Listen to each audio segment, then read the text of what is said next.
How's it going, guys? Wait. Okay. Three, two, one, and go. Guys, we have Lakshya Chawla over here. He Hello there. owns Shutterdown and he's been running his business successfully for past 7 years now. He's with her today to tell us about his handcrafted love films. He has put in a lot of investment in it. Being a Punjabi, he has the joy of capturing some amazing moments that he's gonna share with us. So stay tuned and bash him with your questions. That's it. Lakshya, you're up. All right. Hey, guys. I hope your quarantine time is going on well. I know it's like tough time for industry because events are getting cancelled. And, as a photographer, we always used to traveling so much. And now we're stuck at homes. So, unfortunately, that's a bit of downside. But rest is, I think, we're getting a good family time. And I think that's pretty good. Talking about myself and the company, it's been about 6 years, 7 years actually. Six is when we started Shutterdown officially, and seven is when I started testing my hands on weddings. So yeah, it's been a long journey. It just seems like yesterday though, but we started off with I started off as a photographer. Honestly, I was always a photographer, and eventually, initially with the films, I went to the godfather of our industry, Atul Saini. So that's how it all started. So I went to Atul and I told Atul that what do you guys do, because I went there for renting out cameras first, and then he's like, oh, we make films also.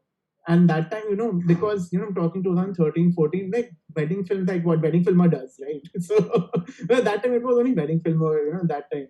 So he's like, yeah, something like that. So we joined hands for good 2 years, and then that Kira inside me that wanted to learn more and more. That's when I thought I'll do cinema myself.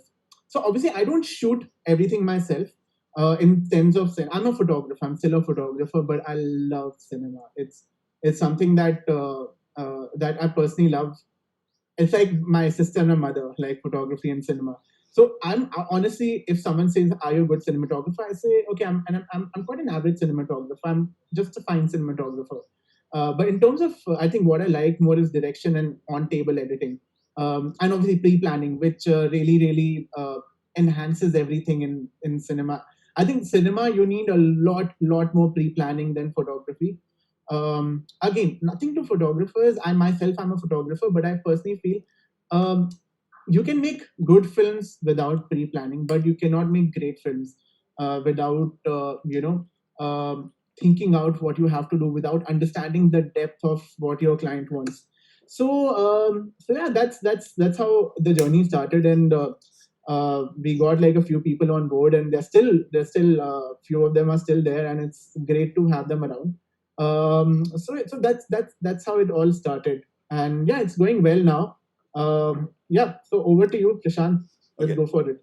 So, there are few questions that we received from our various people, followers. So, which was the best wedding in terms of cinema and why so? Okay, so see, every wedding is unique, but a wedding is an interesting wedding is where it's more relaxed in terms of when we can have more camera time, more camera time, right? So and when the clients get really comfortable with you, so that's usually when it's an intimate wedding to start with. So there are two weddings. One went really viral. It was the one with the Niharika and Abhirup, one with the small dog, and people were sharing it all over. So that is one wedding which I really loved. I'm just gonna type in, and it's on YouTube. Um, so this is when we explored the whole sound part. In why I loved this particular film is because we actually understood how sound can be so important in wedding films, and that actually a lot of people started questioning us also, that how can you not use songs like Bollywood songs in the that's what the thing was. But yeah, this was something which was based on natural sound. I'm just gonna do a quick screen share, and let's see if this comes up. Just hold on. Okay.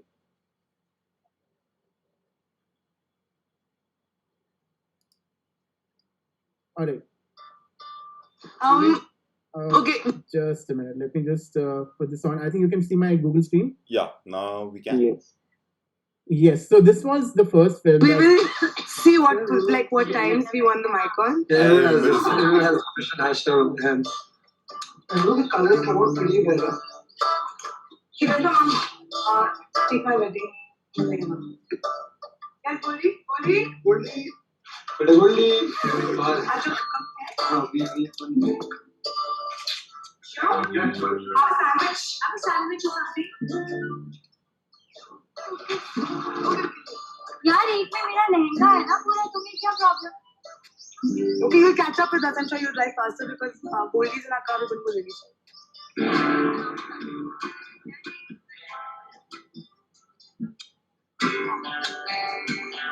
So I think I'll just pause it here because it just goes on and on. But yeah, you can get the Right. vibe.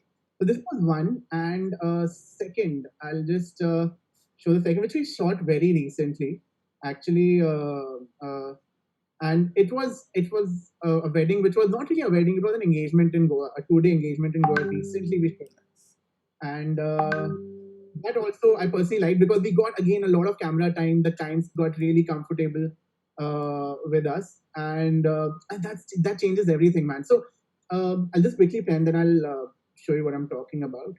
This is something which I personally loved a lot.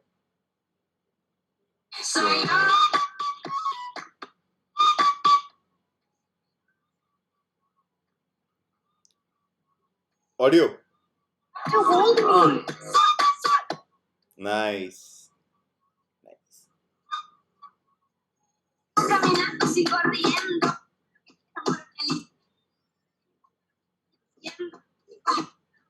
dentro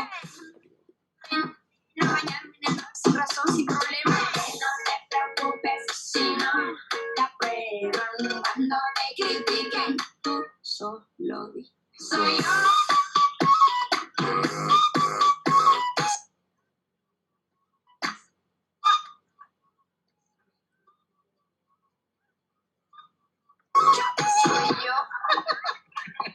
So this is like a quick 1-minute thing, but again, this kind of genre I personally love.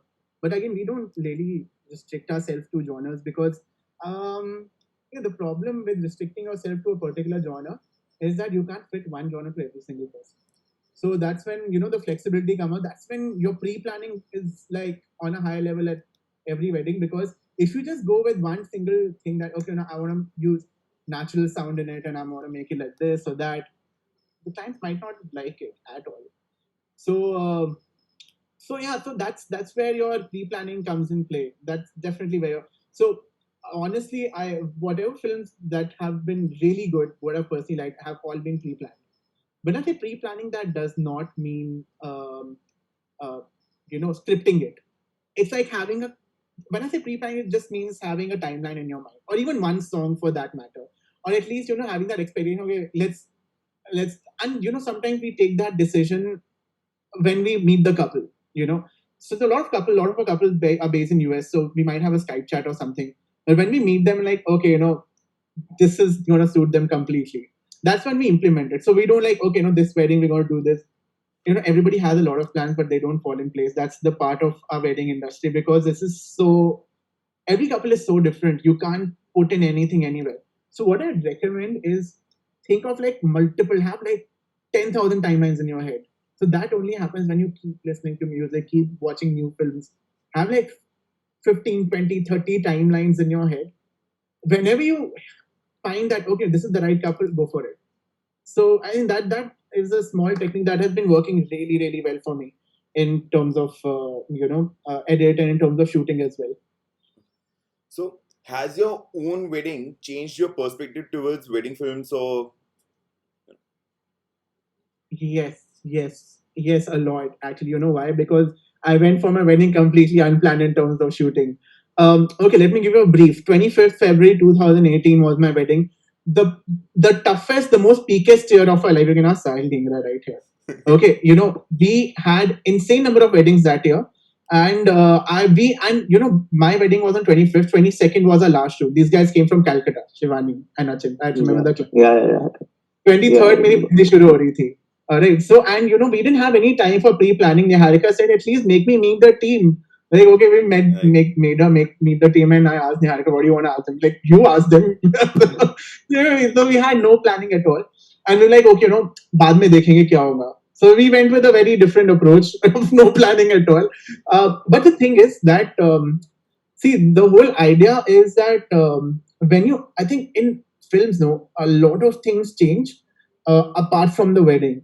Okay, so wedding is a way you can get the content, a lot of content, and before and after the wedding is the time when you can actually generate a lot more content in terms of let's start with the basics called video bites, which I completely hate as a concept. But again, video bites are good if they are natural. They come out natural. You have a conversation and things come out, like the real shit comes out. But when you are building a story where you don't want it to look obvious, that's when it gets really tough. Because you want the couple to get in that exploration phase. This is what Jesh De Rocks told me. He gave a very good learning that you let the couple go in the exploration phase. So just let them be. Let them talk, let them do anything, and you captured in between the moments, and that's when you really get stuff out of. That's what we did in my wedding. Once I saw the footage, I'm like, okay, this is what I want to do. So I got the piano, I got it out, played it, and it came out pretty well. We liked it because that was our personality. This is what changed for me, because I think if you portray the couple's personality in your video, that's what they will love. So don't portray your personality. I think you should portray. Okay, so I'm sorry, I take my word back. Couple's personality should be portrayed in your way. Like, your video should show your personality as well, keeping in mind what's the couple's personality. So that's what it actually is, according to me.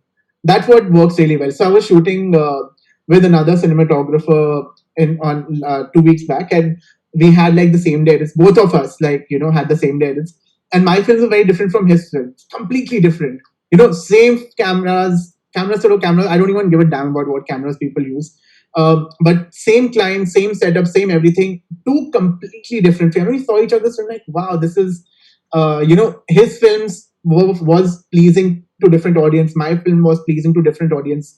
And that's when you realize that one wedding can have multiple outputs. The way, as an editor, you want to perceive that wedding at. You can make the same wedding very emotional. You can make the same wedding like a party which is going mad. So that's where you need to take inputs. That's when my wedding, actually, when it happened, I actually felt that this is very important, because I was editing my own film, so I thought my personality should come out.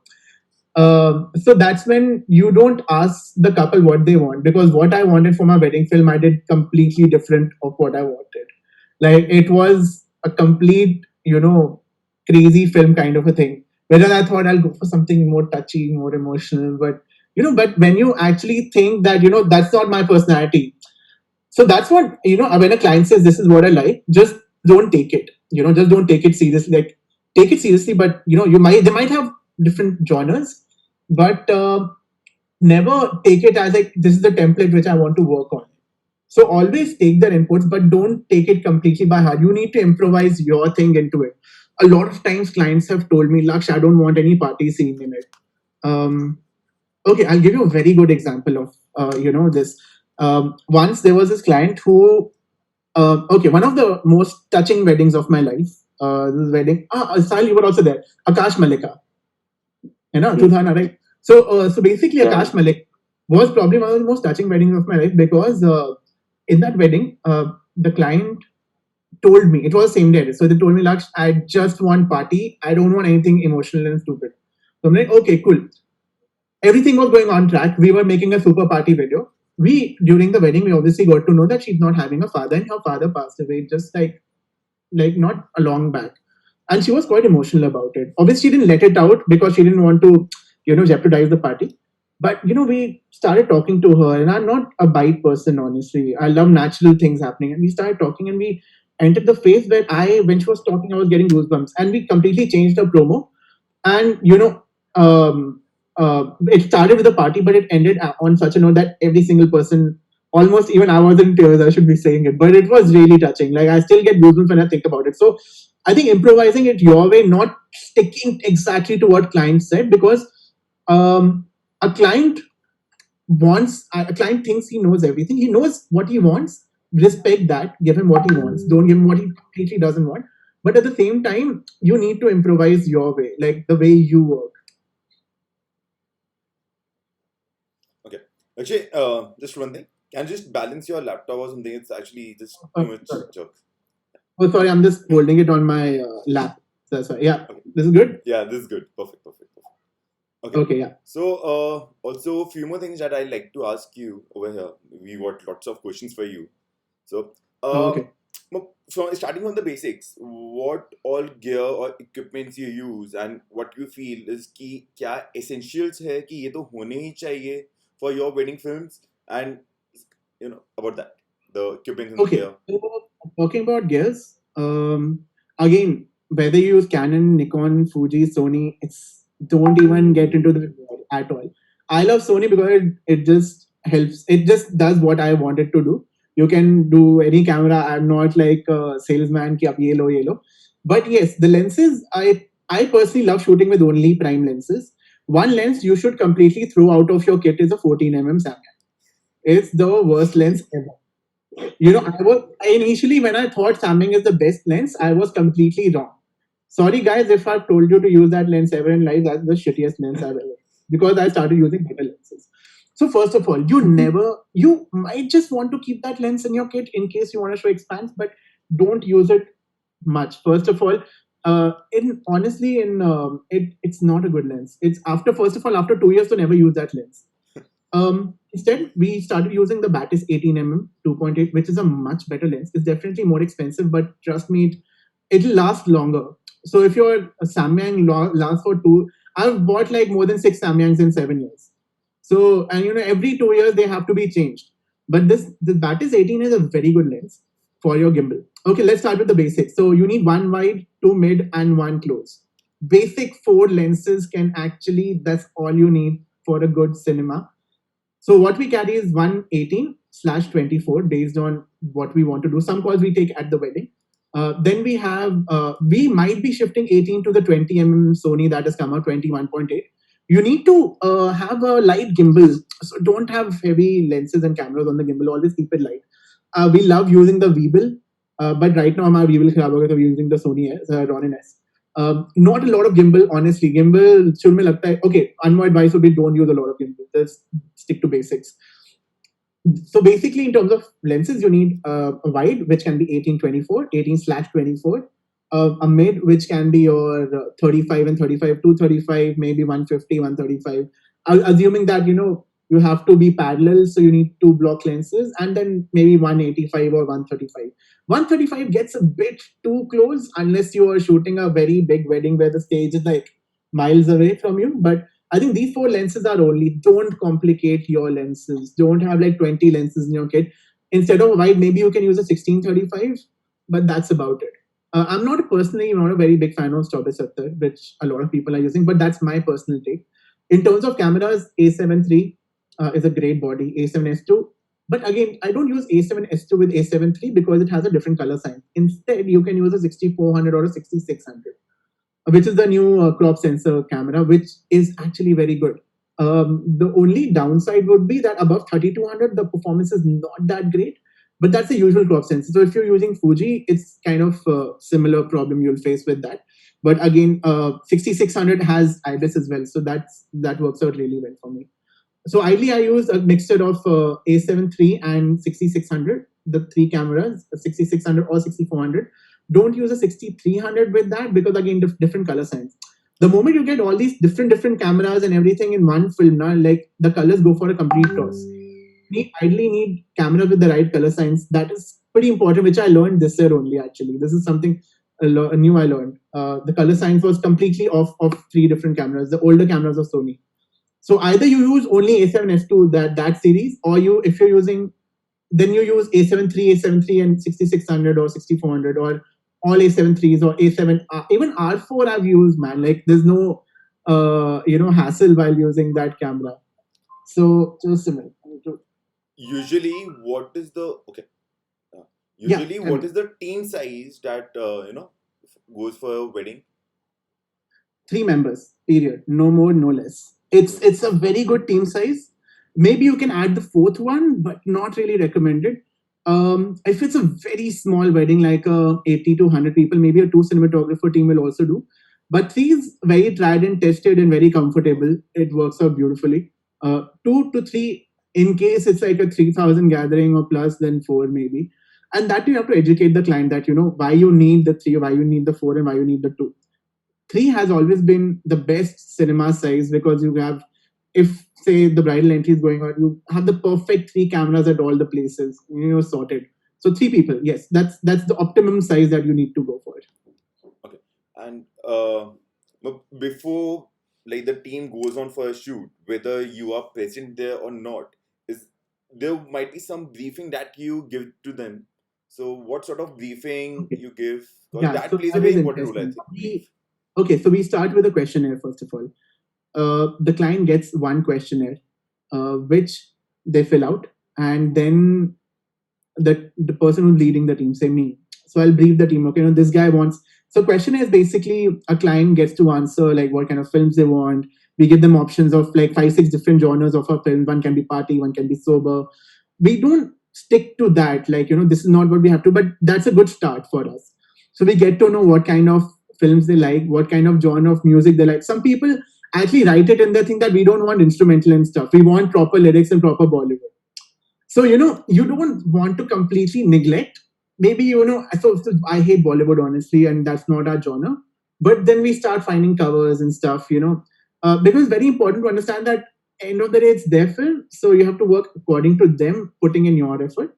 So that's where the briefing starts. So that's where the pre-planning and everything starts. That the client, for example, wants something very raw. Then we stick to the thing that okay, all natural sounds on, let's not take a lot of cheesy shots and mushy shots. So a couple shoot, when we do a shoot with the couple, it changes dramatically based on what the client has given to us in the questionnaire. Okay. Also, you capture like made us saw two of your videos with real audios. So is there any Yes. briefing that you give to the couple? How do you make them so comfortable that even in front of the camera So they are very I'll tell lively? you. So exactly what I do. So this I got two things with me. Where is the? Oh, just a minute. I'll just get that receiver. Okay, I'll just walk along. Okay, so backlight issues. All right. Perfect. So so this is what I usually use these days. This is my camera, ZR4, and this small little thing that you see is a bomb. Okay, this changes the game completely. Okay, so just to give you an idea how small it is, this is a transmitter and this is a receiver. It's a Rode Wireless Go. I use it. Oh, I'm not a brand ambassador of Rode, by the way. This is purely out of. This is my car key, so you can imagine how big these are. So what you nice. do, you put one on your camera, the transmitter, the receiver, put it in the groom's pocket, and tell him to just chill in life. So right, so this is what we do, and this has worked out really beautifully because what happens is that the groom forgets the bride. This is when you capture them off guard because they don't even realize that they are bugged actually. So and we have mic attached to our cameras, so we can actually listen to what shit they're talking, and we actually know that's the time to catch them. So this is working out really nicely because that's when you get really, really crisp sound. And best thing, it's wireless, so no wires at all. So you don't need to plug in here and there. And it's super quick. So you put it on, put it in the pocket, tell them to have a good blast. That's So it has changed a lot of things how we shoot. Even in performances, we just put it in the main PA system. We attach it to our main. The actual sound comes in our system, and we edit it. It's phenomenal. amazing. It's in plural eye, it just syncs everything, and we are good to go. So no zoom at 6 in, no zoom at 4 in, no lapels with wires. This is the ultimate solution. Uh, are your shooters and editors the same? I wish they were. I really wish they were. Just that it's impossible in season time for your shooters to be same as editors unless you give a timeline of 4 months to the client. So this is where you need to draw a line that do you want the clients to wait a lot for 4, 5 months? That's when you can take this call. if you feel that, I personally believe, because I personally felt while my wedding happened, so this is one learning, that my wife really wanted the video after 2 months, and 1.5 months, you're like, when am I getting the video? When am I getting the video? I'm like, okay, let's work. And that's when I understood that, okay, this is very important to give them at least in less than 2 months, you need to give them the promo. It's impossible to do it with the same shooters and editors, but there's always a link. So before starting any video, first thing is the editor calls the either the team lead or calls the main cinema guy. Then, okay, give me a brief of what it was. Obviously, so the editor has two things: one, the client questionnaire; two, the photos of the main people; and three, a conversation with the team lead. So team lead is like, okay, don't go with the questionnaire. The sister just filled it up randomly. This is what they wanted. This is where the key shots might be. Do check this out. This is what. So they have a good half an hour, 20-25 minutes conversation, and that's when there's a link, there's a bridge. So the editor is not clueless that what just happened. So they will start with certain way and certain stages of editing. They'll follow those. Okay. And what is your take on these copyright audios, and how do you plan for these audios, the music the music selection, how it can improve? So that's ये एक वो तपती नस पर हाथ रख दिया है, copyright stuff. Oh, that's a big problem, man. We use, okay, so music bed is one place where you can buy music and all. You can like go online and stuff. There are a lot of places where you can get free music, so it's not that there's not available. But the way I work is that I keep my ears open, and even if there's a song going on bloody Radio Mirchi and I feel that it's very cinematic, I'll use it. So the thing is that I don't want any restrictions around me, so I use whatever I get, and I just give copyrights to the musician or something at the end or somewhere in the YouTube video, because if I bound myself to these things, then it's really really impossible to it's really impossible to keep your creatives with the you can't fence your creativity. So that's a big problem. So unfortunately, I do use stuff which has copyrights, but can't really help it. That's how the industry is. So what is the editing process that you guys follow at Shutterdown? Okay, so first of all, we make the audio timeline. That is the way to start. Before just we give a, again, first is see the questionnaire, talk to the guy who's head of the team. So for example, if I'm editing myself and I've shot that wedding, I'll first of all, I'll not even look at the questionnaire because I've shot myself and I know from back of my mind. I'll first set the timeline. So once I set my timeline, that's when I start hunting more shots for each and every timeline. My color correction comes obviously. So what we do, we put an adjustment layer and then we do the color correction at one go, like the basic color correction. But first is setting the audio timeline and the transition. So they are the key. Like they are completely the key.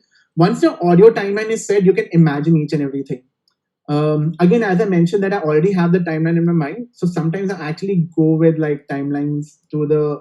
I like sometimes working while I'm shooting as well. That's a way I do sometimes, not all the time, but I just want to come back and start the work.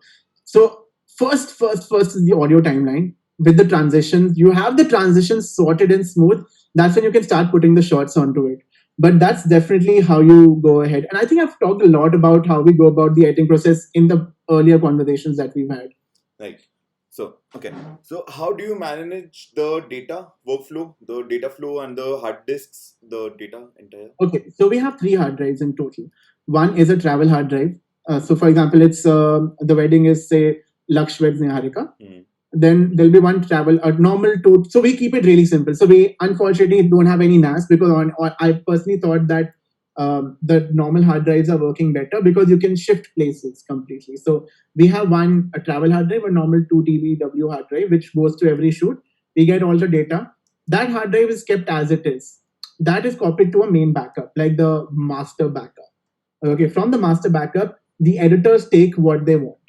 So basically, we have 3 hard drives for each and every client, and then we ship the hard drive. So if I feel that this project is done, then I take that we take the hard drive, we change the location of that hard drive, so that if there's say a calamity at the office or there's a calamity at home, the data is safe. Even say for example the edited data is gone, but my raw data should be safe. So I think three backups are minimum. One should be an editing backup, one would be a client backup, and one would be a master backup.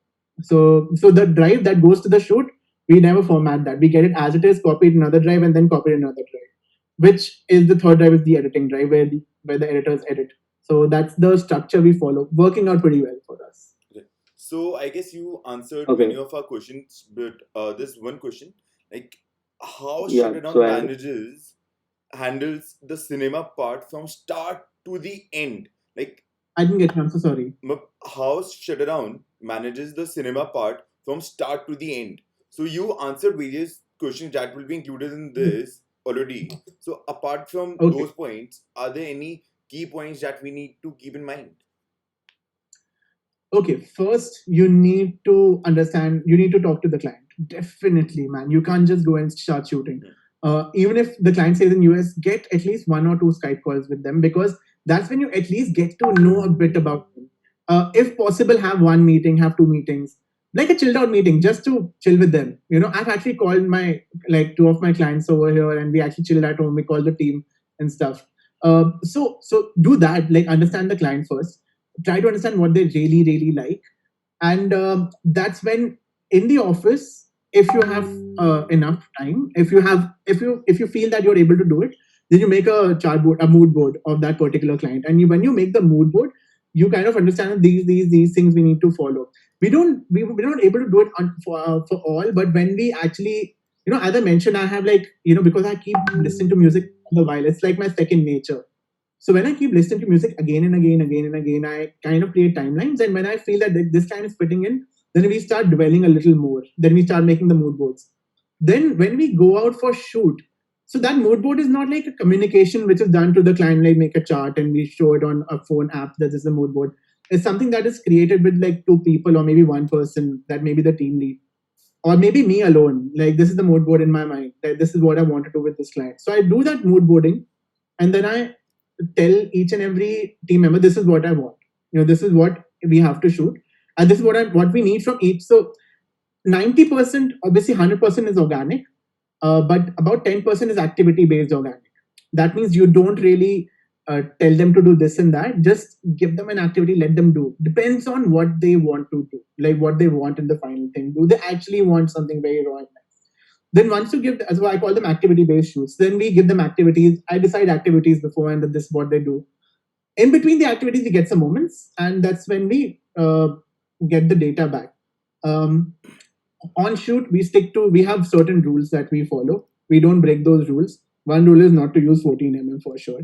So one is so we either use, so obviously certain basic things at 1% of gimbal, 235, 185, like all those I've talked about.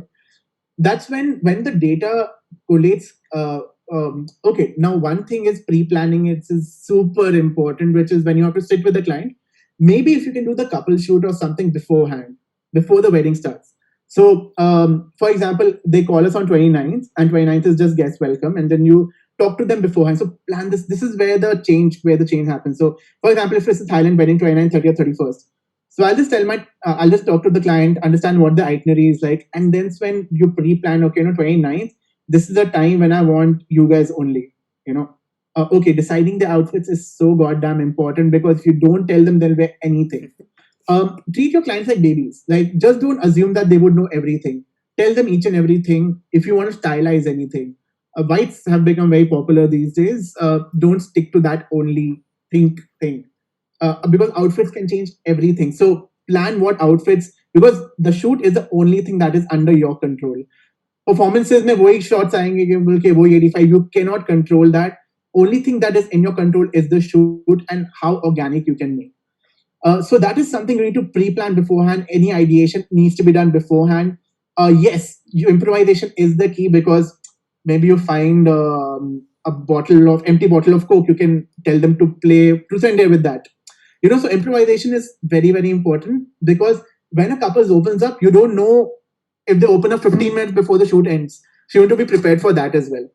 So once you get the pre-planned content that you've gotten, that's when you shoot rest of the wedding exactly. So it's 90% exactly shoot how you shoot. 10% is the improvisation that will change 90%. So it's 10. So it's, I call it the 9:1 rule. The 10% of improvisation that you do in the wedding will change 90% of your film. So because end of the day you collect data of hours and hours, but end of the day you end up using those 30 clips that will go in that promo. Right. Okay, so there was one more question, which is how did you make shift from the previous work you were doing to the work you're doing today? Okay, so again, it's a learning curve, man. When I started, I had this very typical timeline of a slow mo drone shot with party and then ends with the bidai. So the whole idea is so challenging yourself. I always challenge my work that I've been doing. Even now, I that is one. Number two is this research. If your research, you keep going on, you do the research, and that's when you feel you're not doing a fantastic job. So that's a very key thing, because as and when we keep researching, and that's when we start feeling that we're not doing, we're still not there. That's when the transition happens. Because it's not a transition that one day it just transformed me. Even now when I see every single every year, like last year I think to this year, we worked really hard on color correction. I also pinged Mr. Siddharth Sharma. I took his help. He actually told me that this is how you need to do it, and I really thank him if he is watching this, because he told me how he color corrects, and that really helped me. So if you see all our videos before this year, and we've not posted a lot, but if you see the difference, you'll see a lot of difference in the color correction. So there's always something to improve every year, and it's not that one day you transform yourself completely. It's a slow process, and it just happens. It's a continuous process. So let it happen. Let it happen organically. It'll but just don't stop the research. That's about it. Okay. So there are questions by people in the audience right now watching us. So there's a Okay. question by Manan. How do you create candid moments if there's no magic going around? This is a very good question, I feel. Okay, so I actually met a couple who were meeting each other uh, third time on a shoot, right? So the meeting was for the third time. I was actually being their icebreaker. So in this case, again, I learned from different people and implemented. This is one thing I learned from Jesh the Rocks. Very good technique. Again, moment design, but you don't do only moment design. Just give them an activity to do. When you feel, so when you have the first call, you'll understand how the couple is. So this is when your intuition works. That the couple is okay. Let's in India there are a lot of arranged marriages. Even when we shoot, all of us shoot like 80% arranged marriage till now. So you have to be prepared. And whenever that happens, don't push them for couple shoot, like hold her from behind, kiss her from like on the forehead, because they will be awkward. In this situation, just give them an activity. Tell them to play, tell them to do anything. Play football, play this, do that, play Jenga. When they are in that moment, you have to understand, it's the first time they might be playing Jenga with each other. So there might be some new reactions that they'll be getting. So don't stick to doing the typical couple shoot, because that's when it that's when it gets really, really awkward. So that's what I'm saying. Always have a pre-planned shoot time for yourself. Don't just base your entire shoot on the 2 days of the wedding, because you hardly know them, they hardly know you. They have like 500 guests to deal with. Once you have that peace time of 3 hours before the wedding, anything has started. Like say 29th, that 29th, 30th and 31st. So 29th is your day when you make them play, break their ice. So it's not the ice between the couple and the photographer; it's the ice between the couple. So you need to break that, and you have to break. So you're basically their bridesmaid and groomsmen. So that's how you need to you have fun with them. Trust me, if you have fun with the couple, they'll have fun with you, and that's when you get the moments. Okay. Okay, there is another question which is by UD. From the client servicing part by UD. That is, client often asks to look at raw data as soon as they receive their trailer, so they can choose if there are any parts they would like to include. While Okay. I do handle the part of making, and then understand it will be a delay in the I'll editing simplify it process. for you. Like, do you deliver the raw data, and how do you deal with clients who keep on asking for changes in their Clients who, promos yeah, and the videos? Keep on changing, ki abhi ye change, abhi ye change. How do Okay, you, keep so that in loop? okay, so there are two type of clients. One who will be like, okay, so first of all, it's very important to get their expectations right, that we'll do 2 rounds of changes. So when we send, so first of all, don't be shy of change, just giving them an idea that you can change, because every client will eventually ask. So if you think that you'll get away from changes, that's completely wrong. There might be like 1 in like 10 clients who won't ask for changes, and all of us dream of those clients. But every client will ask for change. So don't hesitate in writing in the first mail itself that, hey guys, this is your promo. Hope you guys like it. We offer 2 rounds of changes. It'll be great if you can write down straight away. If you don't, if you feel that the promo is great, we'll be happy to share it. We will be happy to share it in HD straight away so that you can post it online. You have to, tell people also that changes will take time. So we tell them every round of change will take 1 week. So now, and we tell them that guy, and we have to also tell clients that guys, after 2 rounds of change, your promo is already 2.5 months old. If you give more rounds of changes, it will get 4 months and 5 months old, and by the time your promo is done, you'll be, your wedding will get old. So it's very important to educate that client that it's very important to close the promo ASAP. Number two, talking of people who want raw data. In a country like India, it's a bit tough to deal with certain clients who want raw data. Yes, we keep saying proudly, no means no. But when someone's right on, very. So first of all, you have to. So what we do sometimes we show them what the raw data looks like. It's a clip of a hand and it's over. It's a clip of this. Then they get an, oh, this is how the raw data looks like. So I think have a video call with them and show them how the raw data would look like. And so we usually, if the client is really hellbent, after the promo is delivered, after the long video is delivered, then if they say, now we want the raw data, we're like, this is how it looks like. This is what we've done. If you want us to collate the raw data in 2 hour videos, we can do that, extra charges, obviously. But that means just collation of raw data in one video. That doesn't mean we're going to cut and everything. So, and that too, we tell them that, okay, these are the 3 months where we can do it. Otherwise, we won't do it. So, and if you see, it's very simple. Everything starts from the sale process. If during the sales you clarify these things, 90% of the clients won't create an issue. At least they will have it in your contract. Tell them 100 times before they give it that advance. Because once after things are done, it'll be only honestly 10% clients who will be extremely eager on the raw data and everything. See, honestly, I personally like my peace of mind. So once everything is done, that's when I give it to them. Once things are closed, when it's final, the final payment received, everything's done. This is your data. Go for it. Whatever you want to say. Because I'll tell you why I give it also. When I saw the raw data of my cocktail, I started laughing because there were people going drunk. I was going drunk, and it was insane. So that's when I thought that even their clips, but I extremely enjoyed watching only the cocktail raw data, not other. So I tell my clients, if you want raw data, take it off cocktail. You'll find a lot of bachode. But if you want wedding data, it'll be damn boring. So once you talk to them like friends, they'll be like, okay, whatever you're saying might be right. So let's go for this raw data. You also be a little flexible. Tell the client what is required, what is not required. Once you talk like friends, once you explain them why it's not needed, then they might just say no. If they're still hellbent, once your deliverables are complete, then give it. I would recommend. Okay. Because they can't imagine what can be edited. What is the scope of editing? They might just say, "Isko aap zoom in, zoom out karke ye wala shot dal do." So yeah. Sometimes what happens is ki you don't like your film, but your client does. Like, do you Yeah. showcase those films as well? Like, even if you are not liking a film that you made, but you might end up thinking that this is something that client would love it. Okay, Does it so happen? your Insta, your everything is something. Okay, what if my client loves something which I hate completely, but he's loved it because I've made it what he wants?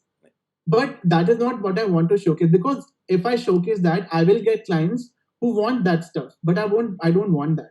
Like, I want clients who, who listen to certain genre of music, who like certain stuff.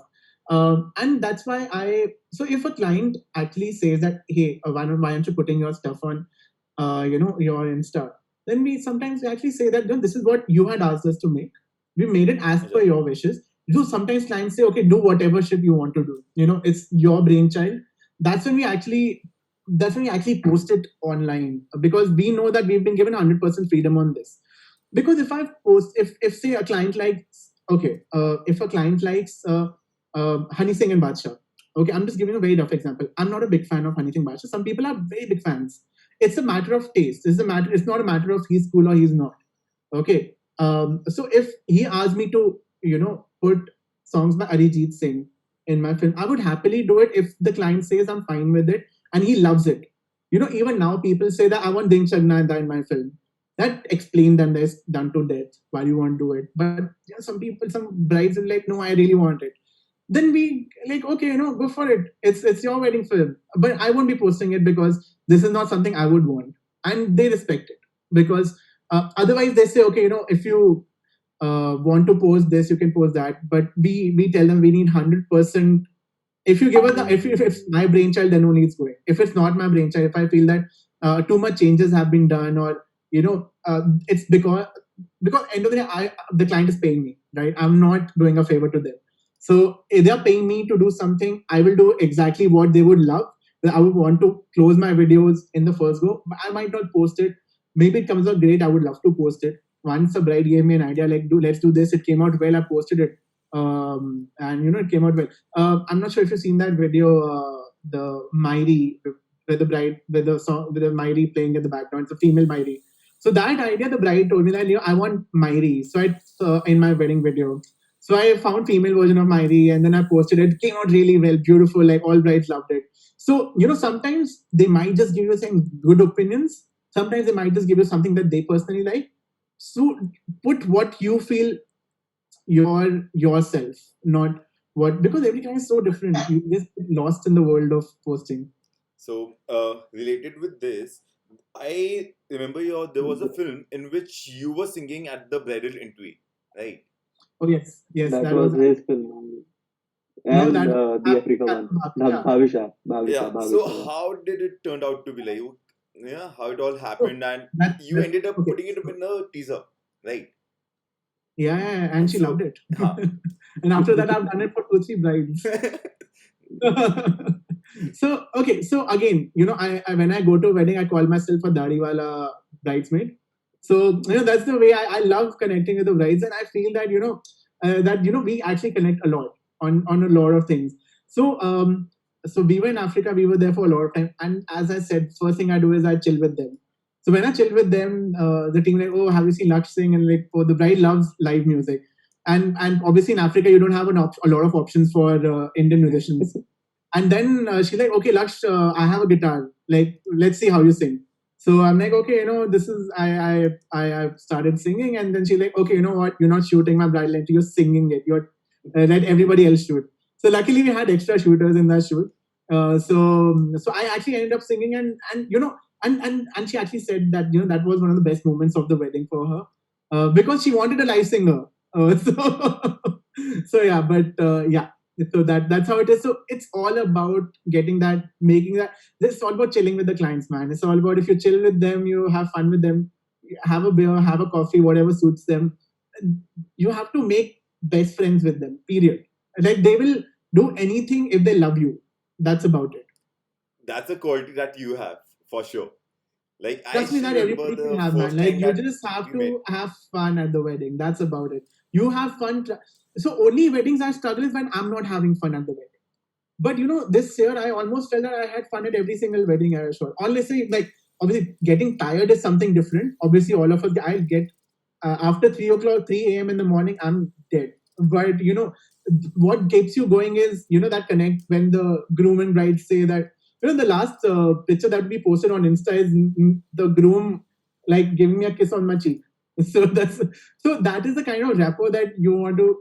I was really sleepy. I left at 3 o'clock. He called me at 3:45. Lux, you have to come and just party.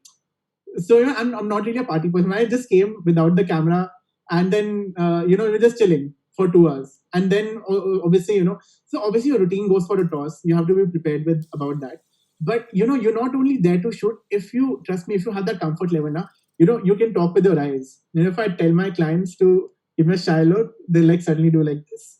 if I tell my clients to keep smiling, they'll suddenly start smiling because you have created such a you know you create such a rapport in their minds that they have so much confidence on you that they'll do whatever thing you say even without telling them, just an eye contact. So on my bridal entries, I'll just do this to the bride while they're walking, then suddenly do this and start walking, and that shot is like the money shot for me. Okay, Sal, you are up. Okay. So there is a question by Kshitij that please share something about the CC process that you have learned. Okay, so this is courtesy Siddharth Sharma. First of all, he's a great guy, very helpful guy. So I asked him that how you go about the color correction. So first mistake that all of us are going wrong is that we are shooting it with normal colors, what we shoot with photography. Now that is where you are completely wrong. First thing that you need to do is you need to reduce your if you go on any profile, either if you are shooting with Sony, you have PP9 and all. But so this is one thing that I have invented myself, which has been working out very well. So the problem with PP9 and all is that you have to take your ISO to 3200 or 1600. The problem with that happens, you have to use an ND filter, then you have a bit of grains, da da da da da. So what you do, this is what I do. If you're a Sony user, go on neutral, do your colors -3, -3, colors -3, contrast -3, saturation -3, everything minus minimum. Make your footage dull as fuck. Sorry. So make your footage dull, make your footage like really, really black and whitey, like a shit looking footage. Okay, no colors, no saturation, no sharpness. That's what you need, because that's where you can mash footages from 3 different cameras. What you need to do after that is, if you're using Premiere Pro, you can have an adjustment layer. You can put various LUTs, because that's when LUTs start responding. When you don't have colors in your footage, when you don't have saturation, when you don't have sharpness, that's when LUTs start responding, and that's when you can play around a lot with your dynamic range. Obviously, then once you put a LUT, you do a basic correction, and that's when adjust your midtones, highlights. Honestly, I don't even use forgot that software. What's that Final Cut software? I use a normal color correction in Final Cut. I don't even use Color Finale. that's special. Color Finale. Color Finale. Yes, I've stopped Color using Color Finale. Finale. Yes, I've stopped using Color Finale, and it's become really convenient, because see, we have to understand that in our kind of in India, people are very impatient and they want the deliverables very quickly. You need a solution which not only works for your promo but also for your final film. So if you're doing color correction, you have to put a color correction which kind of goes throughout, which kind of goes through all your footages at one go. So you need to match all the colors while you're shooting, and try this and try putting a LUT on it. You have like tons of LUTs, and the LUTs will start responding only when you are shooting it at low saturation, low sharpness, and low saturation. All the 3S should be -3. Okay. Any recommendations for LUTs? Like Fuji LUTs are very good. Fuji LUTs are really good. Again, Siddharth recommended that I use Fuji LUTs. Very, very good.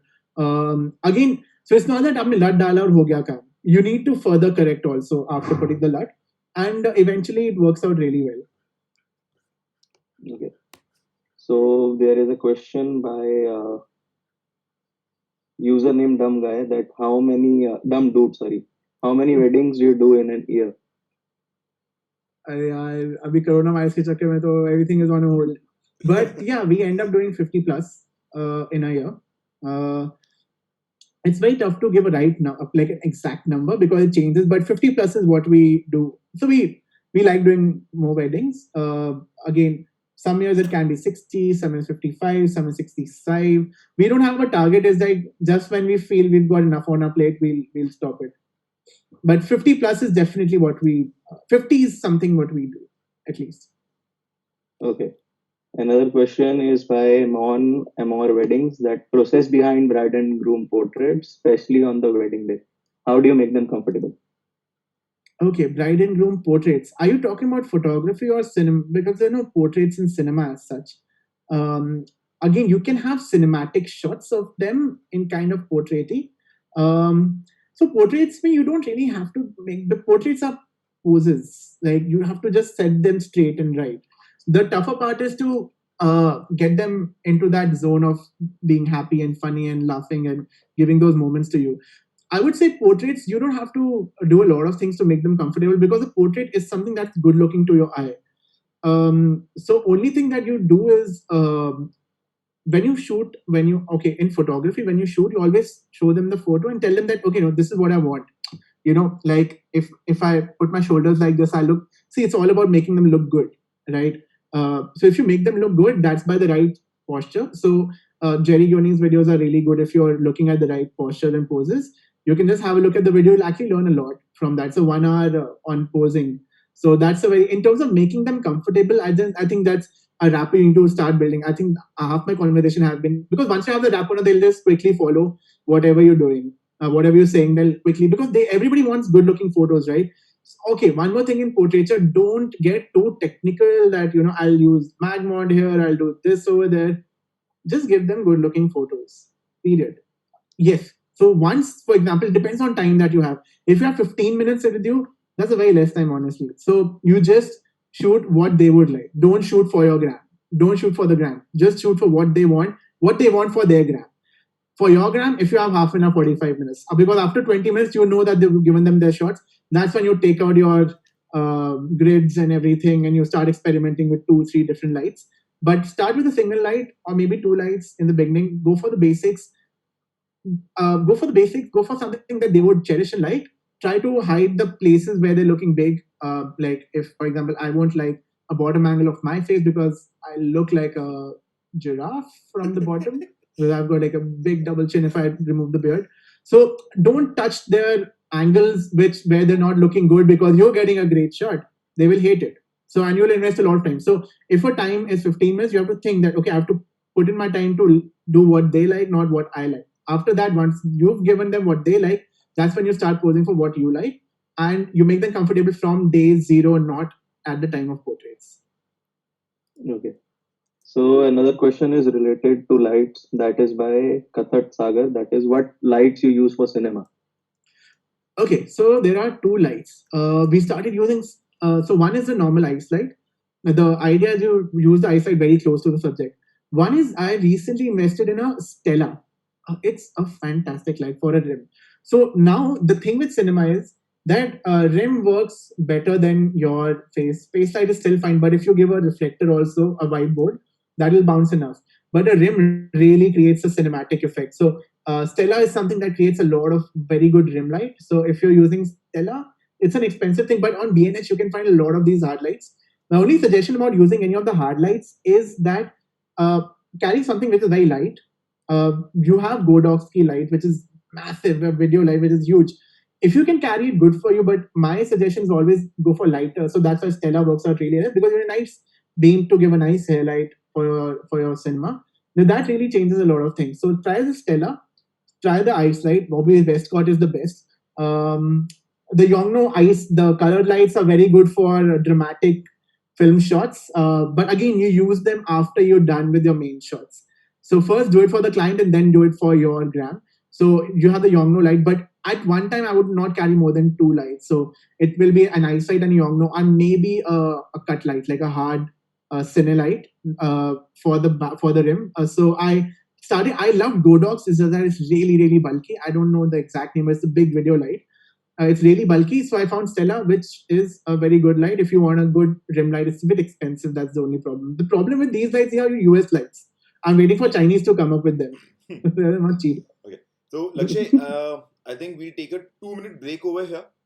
Right now, you Yes. can have water. Definitely, you'll be needing it because we got few more questions lined up. So, Perfect. Yeah. we'll just take a short break over here. So, Yeah, I'll guys, just go stay and come. tuned, and we'll be just back in some time. Thank you.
Hi guys, we are back. Lakshya is here. So Yes, the water break is done.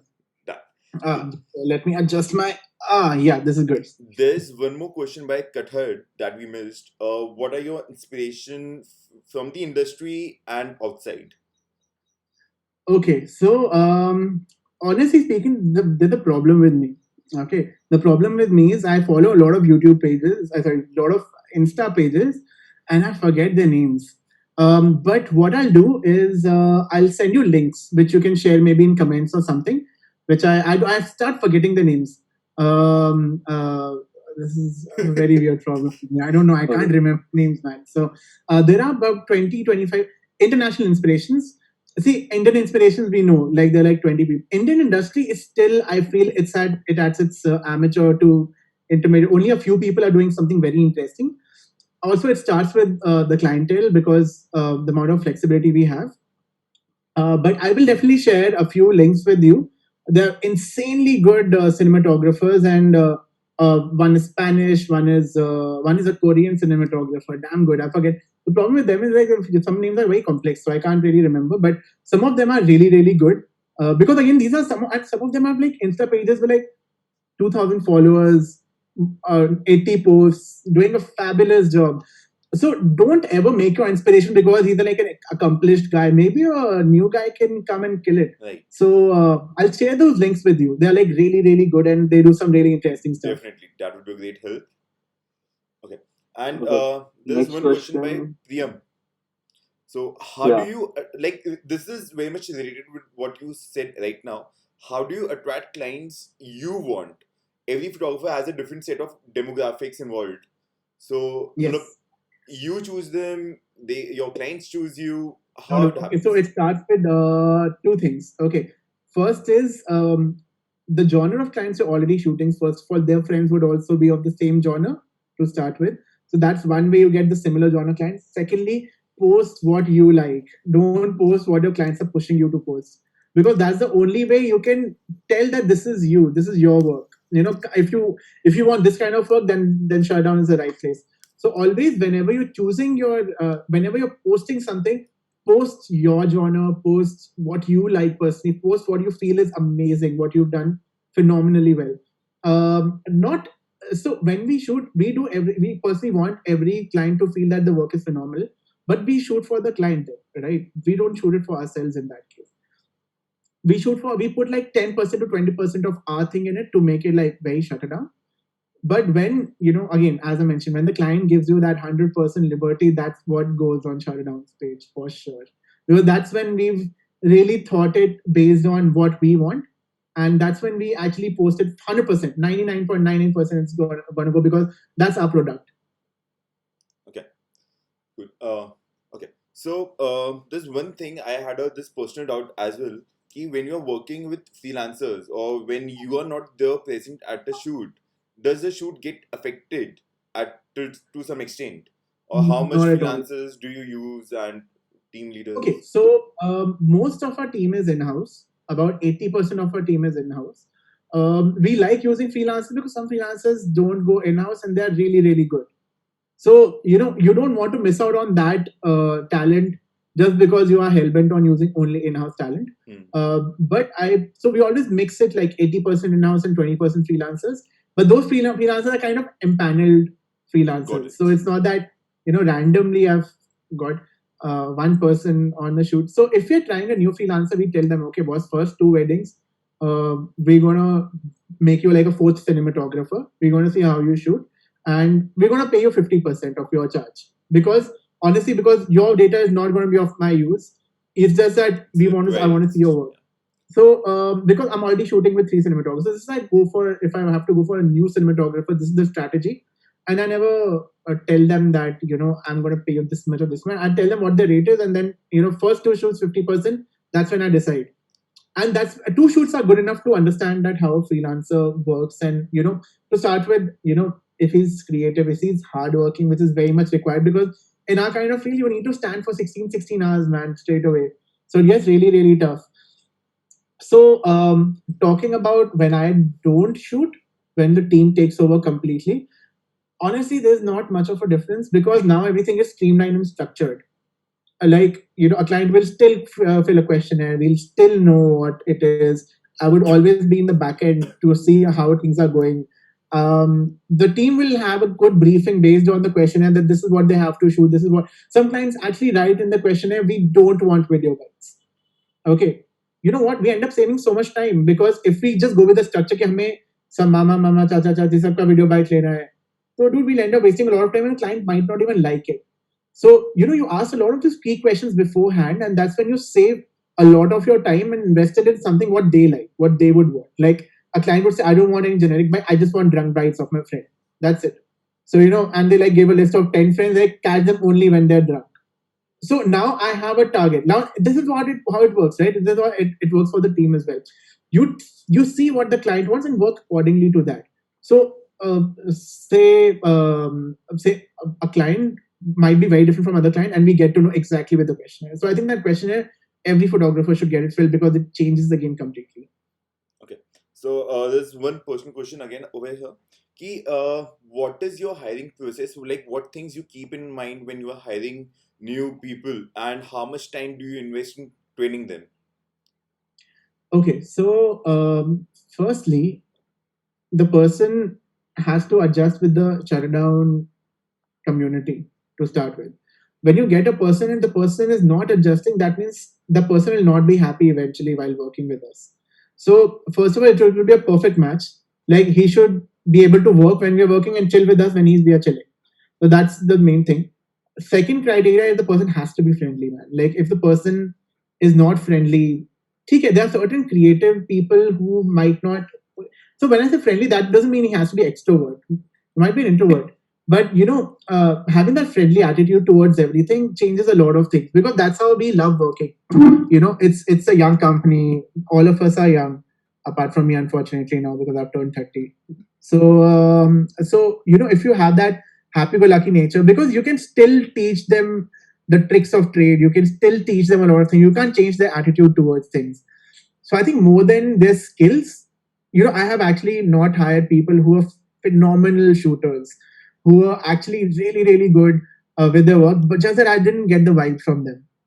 It always, and sometimes I've hired people who just showed me some very normal work, and I felt that this guy will be a great fit to the team. He might be a great chiller only, he might just be.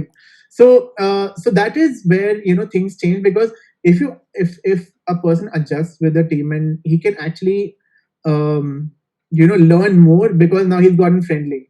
So he'll start. So if it's a fresher, then he'll start learning more.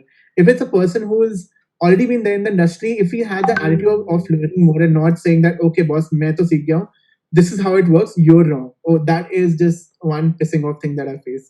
So that is a complete no for me. So that's how it's very simple process of hiring. Just we have three four criterias, out of which 3 4 I've told, or like 2 3 I've told you. Apart from that, the basics, like how good the skills are, hardworking they are, like the usual thing. But I think the mix of how he is and how he would deal with other people is very, very important. In terms of training, yes, it takes. It's not that 2 shoots and you're trained. So when we get a new photographer, for example, he's a fresher, we put them as a 4th or a 5th shooter. For example, if it's a photographer, not a cinematographer, whatever, and the contract with the client is 6 members, then we won't put him as a 6th member. We would put him as a 7th member if it's a Delhi wedding. So what happens? A client will never say no to an extra shooter, and we're not charging them. So what happens? That it's a win-win situation. For 5, 6, 10, 15, 20 shoots, maybe a whole year, we might have that extra person as a 4th shooter, 5th shooter, as an extra shooter who's not a part of the contract. What happens in that case is you end up training a new person without affecting your work, and you might just give the client an extra work. In that 1 year, you can actually know that if he's adapting or if he's not adapting, if he's responding to the way you work. And 1 year is a good time. So I think to promote anybody to a position where you're dealing with groom getting ready, or keep family shots, you have to have that person at least for 1 year with you, not shooting the real shit. That real shit starts way later. Right. So that's how the training goes about. I think on-shoot training is the best training. No matter how much you tell them, once they get to see कि कोई धक्का मार रहा है, कोई कुछ कर रहा है, कोई मामा जी आके कह रहे कि मेरी photo भी लो. So so once they see the real, because see the thing with this industry, it looks so fucking glamorous. from our Insta pages that people don't know the harsh realities we go through. So once they see the harsh realities, half the people already vanish, because you have to understand that it's a tough industry. People, we are working with people who were treating photographers as a very menial task. Now with with new generation coming in, the profession itself has been receiving a lot of respect. So now the popularity of this profession has also become really cool. Initially it was like, oh, you're a wedding photographer. Now it's like, oh, you're a wedding photographer. So a lot of people want to come in, but unless they understand the harsh realities of the thing, they won't really understand how it is to, like, you know what I'm talking about. Right. Agreed. Totally agree with you. And Okay. we have one nice question by Divish over here. So Sal is gonna Okay. take over for now. Yeah, Sal. Okay, there was one question which was left is Saurabh Makija asked that which is your favorite lens in terms of cinema? 35 mm, f 1.4, 1.8, whatever it is, man. Like 35 mm is my go-to lens, or maybe a 24 mm. Always a high aperture. I love shooting in high aperture. That gets the depth. Even at night, you can get like good shots. If you like experimenting, try the 24 mm f 1.4 or 1. Whatever. It's like fuck the f. So, but use a 24 mm high aperture lens on a gimbal. It actually gives a very interesting result. But my favorite go-to lens is always a 35. You give me a 35 mm and I can shoot the whole wedding with it. Okay. The question by Devest is how do you educate your cinematographers to be more active and involved emotional with the clients? How do you balance your team lead takes a backseat? Can you repeat that question again? Okay, how to educate your cinematographers to be more active and involved emotionally with the client is the first part of it. And the next part is how to balance the team when your team lead takes a backseat. What was the second question? So I'll go question by question. Okay, the first question Okay. was how do I emotionally motivate them? Like, how do I ensure that Educate emotionally? your cinematographers to be they're Okay, emotionally connected to the client. so this is by Divish. Yeah.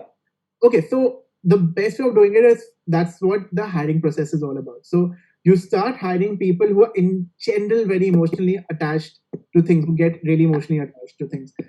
Secondly, if you give them a lot of creative liberty, so I give all my team members a lot of creative liberty. Yes, I do say no at times when we know that okay, 5 minute पड़े हैं shoot करने और इसको कुछ अलग ही करना है अभी, like when you know I want. So yes, you become their leash, like sorry, leash. But you give them you give them the fence. You know that you can't go beyond this area at that point, but you give them full creative. Uh, so full creative liberty is number one. First is the hiring process. So you start your hiring process like that. I call it a leash. I put the leash on myself. I tell my team members to put the leash on myself when I'm going overboard. I'll put the leash on you. So that leash thing has to be there on all of us. We need to have that guard. So because all of us, when we are creatively involved, we can get into the process. Now talking about how emotionally how active they are and how emotionally they're attached to the project. Now that all happens with the kind of the client it is. Okay. Now obviously if there are certain clients who are okay, so there are two kind of clients where they are not at all bothered. They are, for them it's photography is a checklist. Unfortunately over there, motivating yourself is very tough. But when you feel that this is the client where she's like killing it, she's such a cool client, I want to do something out of the box for her. When the team sees your energy level, automatically they'll do it themselves.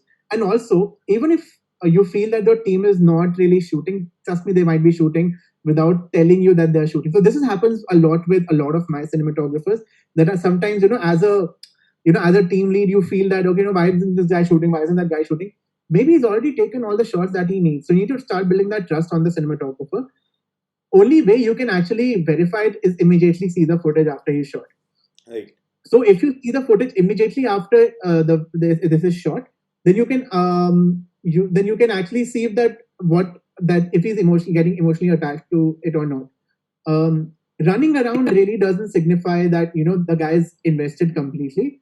A guy who's silently shooting everything, interacting, whatever it is, that's good enough. Again, that starts with the hiring process. So if you're hiring the right people, not ensuring that they're hired only because of skills, but because they are extremely friendly, they are good in nature, they're taking things very professionally, automatically you'll feel that at shoots also they are acting very professionally. Yes, if you persistently feel that they're not doing a good job, confront it, sit with them, have a word. If persistently, if things don't improve, just tell them that okay, I will recommend you to more people, and it'll be great if you're a freelancer to us from now on. Right. Okay. Okay, the So second part of it was how to balance your team when your team lead takes a backseat. when your team When your leader team takes a lead, backseat, what so do you mean by team lead takes a backseat? I when really he didn't just get this backs question. off at a certain situation, when a team leader actually backs off cause of any situation that arises, like either his mindset is not working that time or it's in spontaneous situation that comes on. Ki, So is the question that while shooting, if it happens, or like just he's while just in a shooting or just phase Nothing. of before the wedding day, some issue arises, and the team leader is not able to be at his best. So how do you balance that? okay. So let me think of Has a it ever situation that has happened with you? so it happened. Yeah, it happens to me as well. That suddenly I'm in the middle of shoot, I suddenly feel a creative block. Okay, so only thing I tell in Shutterdown, whenever anybody feels a creative block, and just discuss it with each other. Like sometimes my cinematographer comes and he says like, okay, I'm not getting it, I'm not doing it. Then only way you can get him doing things is get him right there is by just the only way you can do it is if you yourself put that extra effort of taking that creative charge. So this happened to me to us in a wedding in Thailand last year. That my cinematographer was feeling a little, no, I would say underconfident, but he was like also a bit creatively discharged. Honestly, even I was a bit creatively discharged, and like, okay, we have to do something, but we have time. Let's do something. And suddenly, I'm like, okay, let's chuck everything. Let's start from scratch. Let's do something this. Like, so we had to take a shot, and then I went a little out of my way to जैसे किसी पानी के बीच में चला गया कुछ करने के लिए कोई shot लेने के लिए. Then when it's all about getting in that zone. Trust me, you feel creatively discharged, but the moment it's just a spark. The moment you get in the zone, you're back normal. So I personally feel if you're a cinematographer or your photographer or yourself, I get really creatively discharged. And that's when I talk to my team guys, like, I'm really stressed out, it's not working. And they say, okay, Laksh, let it organically come to you. So first of all, let things organically come to you, but don't stop working towards the right cause of getting something creative. And if you are, it's just a matter of one moment that it happens to me that one click, and then you're back in the game. So this is something which is very normal with all the creative people, whether even your advertising guy in Ogilvy, because you're doing it on a repetitive basis, that you will have creative blocks. So it's very normal. I think best way is to motivate them and not take it very harshly. And if they're not performing, you have to kind of empathize with them that they're also shooting with you regularly. So if you can get a creative block, even they can. So I think it's a kind of give and take with your Right. cinematographer. Let's face it, like your team is when we do a different kind of business, like when you're doing a product or manufacturing, your main ingredient is your raw material. Here, our main ingredient are our people. So they can get end of the year. It's a human effort, so they will get tired. They will get creatively blocked. The only thing is to talk it out, or maybe just distract yourself. Okay, 10 minutes. Let's watch a. What I do a lot of times, just watch a stand-up show for 10 minutes. I'm in the middle of a mess. I'm here watching like Abhishek Upmanyu talking shit, and I'm back on track.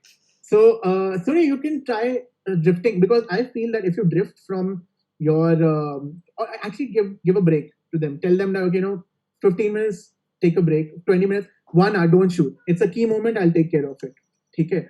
So you can always give that thing to your cinematographers. It works out really, really well. I think disengaging with the main thing for like 20 minutes, 1 hour, maybe 2 hours, if the situation allows, it actually helps a lot. Okay, so Devest has like written his second question again. That is when the team lead is a photographer and the cinematographer guy is overshadowed at times. How do you balance that? Yeah. So okay. So this is when Divish. Okay. Just ask Divish. Is this is when you're at shoot, or this is only when the team is there? Like, is he talking about him being a photographer and then cinema guy being overshadowed? Okay. So Devesh, you need to take interest in cinema to start with. I did that. I love. So this is what you need to do, man. I honestly, even I as a photographer take over majorly in couple shots and all. But end of the day, what happens? The cinema does not require the same couple shots as a photography would need. If you have 15 minutes, honestly, 12 minutes should go to photography and 3 minutes to cinema, which I think because cinema, you need moments, you need organic moments. You don't need posing. You don't need like him holding and looking at each other and smiling. No, you don't need that. Again, cinema time is a different time. You take out that time and just, for example, if I tell my client, okay, 2 hours, we just do cinema, maybe I take a few photos. That's when put all your energies in cinema and then go for it. You need a separate time for cinema. Maybe you can obviously do a lot of things organically, but yeah, try to keep your cinema portraits or something away from because in between the wedding time, a photographer will always overshadow because our clients will always ask for, we just have like 3 portraits. We gave you like 20 minutes. So you don't want the cinema to take over at that time when you have limited time because honestly, you can still pull off a good looking promo or a long video without getting the couple shots at the wedding day. Trust me, a 5 minute couple shot for a cinema, you need certain things before the wedding or during the wedding, or not during the wedding, before the wedding or before the wedding starts. That's when you get the cinema data. Don't push your cinematographer. Don't feel that cinema is not enough because you don't have enough couple shots during the event. Because during the event, you really don't want to spend a lot of time on cinema where the client's expectation is more of photos because cinema, you're getting a lot of raw videos as well, raw sounds, raw things. In photo, people just don't want candid photos. People want portraits. In cinema, there's no concept of portraiture as such, though you have like those portraity kind of shots and all, which you can go for if you have the time liberty. But if you don't have time, don't think that you're not spending enough time on cinema. But yes, if you do have interest in cinema, if you have a pre-planned timeline, if you have something on those lines, then you'll automatically start developing interest yourself. So obviously, my cinematographer sometimes feels that I'm taking over a lot of times, but then I my cinematographer मेरा अंदर का cinematographer जाग जाता है, and then it takes over. But end of the day, the priority is during the couple shots is photography because the clients would want your couple shots. Cinema, you can have a separate time, or even if you don't have couple shots, or maybe like 3 couple shots, 4 couple shots in the entire. I won't even call it couple shots. If you have like time with the cinema, with the couple, for like 5 to 6 shots, at least you can pull off something like a promo, like a decent enough promo. If you're talking on generic lines, obviously you have a timeline set, then obviously you have a different plan in place. Okay. So there's a question by Kshitij. Last 3 questions we have. So there's a question by Kshitij. How do you internally train your team? Like, are there any sort of fun Fridays or every day is a fun Friday? How does your internal training takes place? Okay, so one, we have an on-site. So we go out like last year, last year I couldn't take my team out, but we went to Dalhousie for like 3 days and we had a great time. We do have regular workshops, like usually we have them in off season, where we discuss that okay, what went wrong, what we need to improve. Every year we take up only one, so we go very slow. We take one topic of improvement in photography and one topic in cinema. That's it. For me, cinema, it was color correction, period. I didn't want to work on anything else. In photography, it was how I can improve my lighting and make it more softer. So that's about it. So I take one thing at a time and we take workshops accordingly. How to make people comfortable, that was one of the topics of our workshop. So we have internal workshops where we train the internal team and even the freelancers who are empaneled with us, not only the team, where we tell them, okay, this is how we need to do. I love making PPTs, like because I've been trained like that. I love structuring my things. So we make a structured training session and we keep small training. It's not like 1 day, 8 hours. It's like 2 hours, 1 hour, 45 minutes. Meanwhile, one training session can be like improvising with ice lights. It can be as small as that. Because, if you fill everybody with a lot of data, then they will not really get it well. So we have small training sessions, and those training sessions really help us just to refresh our memories, just to refresh our skills. And then weekly things, because honestly, our office in Gurgaon, one person in Punjabi Bagh, one person in Rajouri, one person in CP, they won't be able to come every week. And and off time is the only time when we have these sessions. So this is when we ideally start. is May, April, June. 3 months we have like once, twice a month thing. We sometimes have just a party in order training because your team needs to bond in general. So you have that, but your skill training should be very precise. I think that's the key. So if it's a skill training on how to deal with the client, it should be only how to deal with the client. Suddenly you're like, अच्छा अब यहाँ पे हम Yongno कैसे use करेंगे clients के साथ. So it should be precise. So if you want to do a training with only client dealing, do only client dealing. If you want to do a training with only lighting, do only lighting. Only cinema.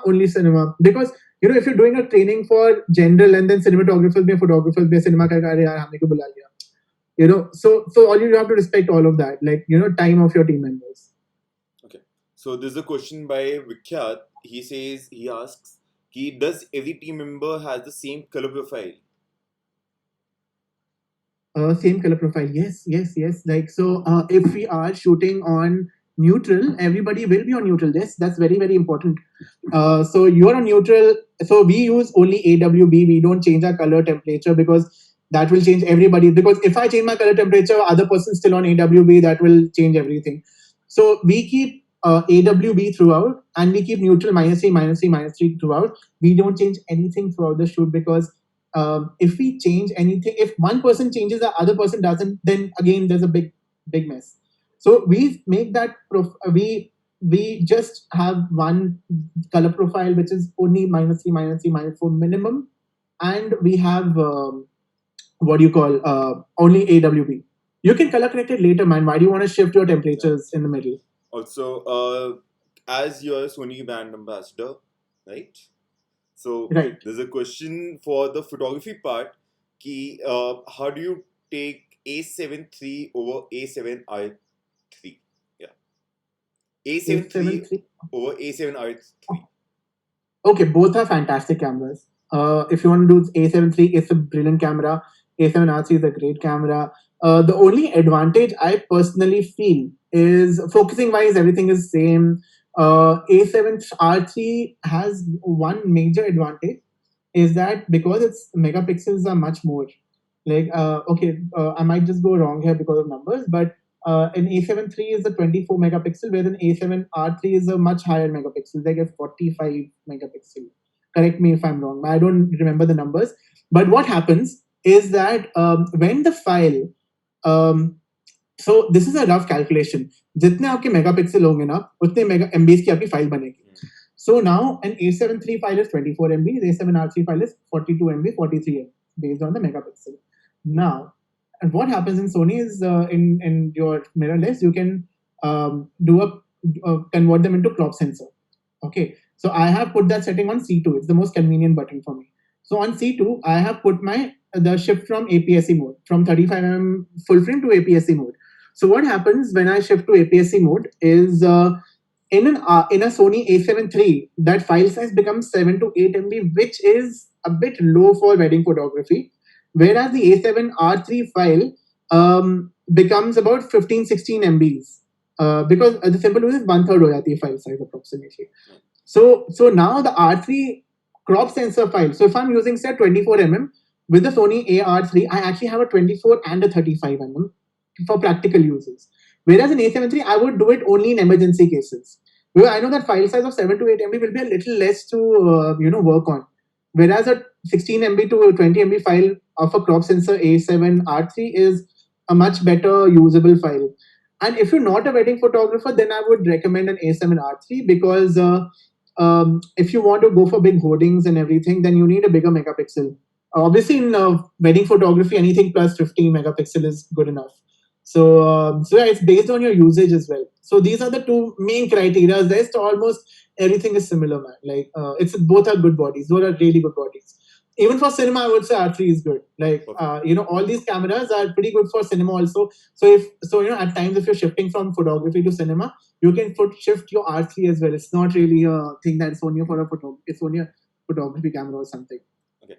So Lakshya, we thank you now for all the answers that you've given us. You actually answered literally all the questions people have asked, and thank you so much for being with us here on Photopedia today. And that's it. Priyam says thanks. Divish says thanks. There's one last thing. There's a question by Dumb Dude. Are there any openings for full-time or interns after this thing settle down? Yeah, the thing is, right now the entire industry is waiting for coronavirus to stop. Um, so, um, so, uh, so he can definitely ping So, us yeah, on definitely. Instagram. We are very bad at replying in terms of See, the thing is, if you want to genuinely, if you're genuinely interested, if you think I have a great portfolio, then you can actually go write me on lakshya@shutterdown.in. That's my email ID, and you can send me your portfolio, like a legit portfolio, not like 20 shots on Instagram. So if you have a legit portfolio, and we would honestly like things if you have done in weddings, because honestly weddings are a different ball game altogether. So if you've done at least 10-15 weddings, that would be fantastic, though that is not a game changer. If your work is genuinely phenomenal and you're doing a great job, then why not? But yeah, do write to me in case you're interested. As of now, we are not hiring, unfortunately. But yeah, it'll just be there in my system, and whenever we are, whenever we're looking at hiring, we'll definitely ping you. Sure. You need to ping him directly now. Thank you. Yes. So thanks for being with us, Lakshay. Thank See ya. Anytime, man. Alias. So guys, we will be having, like, we done with the Lakshay's session and it was awesome. Tomorrow we are having Anand Rathi on board from Reels and Frames. He's a celebrity wedding photographer and excels at his job. So stay tuned and just subscribe and share our YouTube channel. Thank you.